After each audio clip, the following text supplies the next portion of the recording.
Hey guys, welcome back. Just making an update on the shed construction. It's pretty well done. I wanted to make a video all summer, but I was way too busy, so I thought I'd make one before I actually stained the whole shed and put the shelves in. First of all, the dimensions of the shed are 8 by 12. That's 8 feet by 12 feet long. And the floor joists are made of 2 by 8 pressure treated wood. And here's an actual view underneath the shed. I went to 2 by 8s because I do plan on putting a lot of parts in this shed, and I find if you don't go heavy enough, the wood can start to bow. I don't want that to happen and say I should have done it in 2 by 8s, so might as well do it right off the bat, then you're sure it's going to be good. And I believe it's 16-inch spacing in between all the joists here. And I did put some hanger brackets on each joist. And by the way, the shed's sitting on these pads. They're made for this kind of application. They're nice and thick, about this thick, about 4 inches thick, I think. And there is some limestone underneath as well. That's going to help to keep it nice and level. The shingles on the roof are made by Cambridge. They're called a dual brown, and they are fiberglass shingles. I'm not exactly sure why they call them fiberglass shingles. If anybody knows, please comment. And by the way, here's some shingles that are left, and as you can see, there are no tabs on these newer shingles. And I also installed a drip edge right underneath the shingles and on the fascia. And here's the back end of the shed.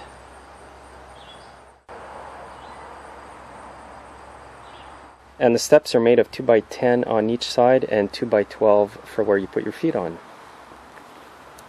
So I'll open it up and show you inside.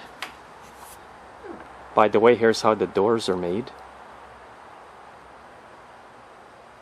And I put a lock on the other door.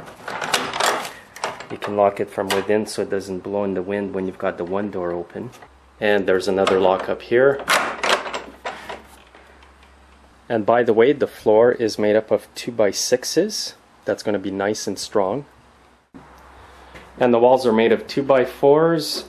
And the roof is made of 2 by 6s, and I put pine boards on the roof. And I put a few 2 by 4s across here just to give it support on the walls. As you can see now, it's just empty. I'm going to build some shelves in here, so I still have to do that. I'll make another video once that's done. The only windows I'm going to have in the shed are the 2 at the front here on the side, so I'm just going to get a thin piece of glass and put it in each window casing. Because of that, it's not going to be too bright in the shed, so that's why I'm going to need some electrical lights in here. I'm probably going to end up putting 2 4-foot T8 fluorescent light fixtures. They actually work good in the cold. They will come on.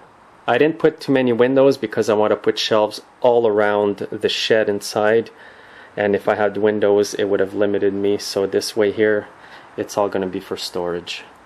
And so far at this point, I'm at approximately $2,100 on this build. That's only for materials. The labor and the help that I got was free. I can't imagine if I had to actually pay somebody to build this, it would have been very expensive. When I'm actually done the whole shed with the shelves and everything, it's probably going to be more like $2,600 Canadian here. I was actually pretty surprised that it cost that much, but each time you do something, it costs money. And as you can see, I use pine boards on the exterior. And these boards are 1 inch thick by 8 inches wide. It's smooth on one side and rough on the other side. What we did is we put the rough side on the exterior. That way it's going to absorb the stain much better. Also, what I want to show you is the way that the boards go all the way up to the roof. We had to cut the end of the pieces on an angle so it butts right up, and then no animals can get in there. For ventilation, I'm going to put a few roof vents on the actual roof. That's why I did not leave any holes here for ventilation. It was a bit tedious installing all the pine boards, especially around the rafters. But you just take your time, go at it slowly, and make sure you don't waste any wood. And eventually you get it all done. And it wasn't too bad at the ends here because it was just more like an angle like this. I'm probably going to get some flashing put on here all the way around the shed as well.